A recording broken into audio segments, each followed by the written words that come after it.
questions that I get asked most often by both writers and non-writers is, how do you make a living as a freelancer? And normally I say something along the lines of barely. And I'm kidding most months. Some months I'm not so kidding. But most months it's okay. Here's the thing though.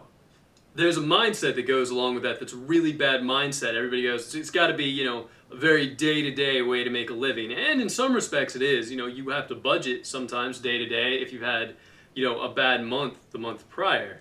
But I want to make clear that you don't plan day-to-day as a freelancer. In fact, that is the worst thing you can do. Let me explain, all right? I'm going to give you like a 3-month period here. All right? Each one of these little blocks is a month. Month 1, month 2, month 3. We're going to name this month now. This is last month. And this is future month. All right. So, what are you doing this month as a writer? You're writing, right? You are spending money,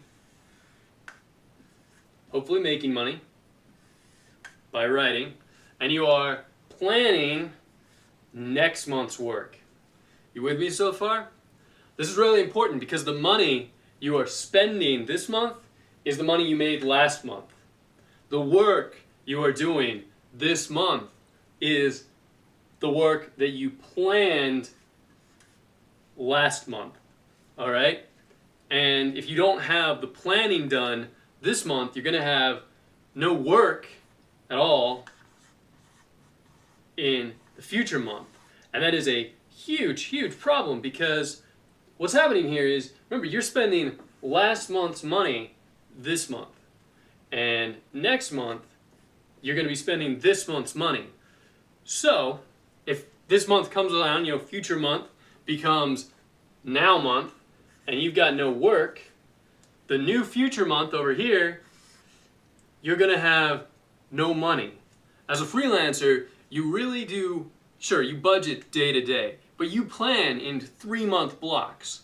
Because at any given time, you're spending last month's money and you're planning next month's work. If you plan this month's work this month, it's going to take you a week, probably, to get it all straightened out with your client.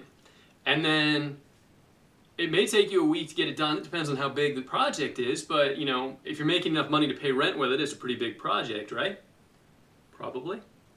And if you are really, really lucky, your client is going to pay you on time in 2 weeks so you can get that rent check in. You see the problem here, right? You always have to be a month ahead in your planning and hopefully a month ahead in your spending too. Ideally you're not spending all the money you make every month.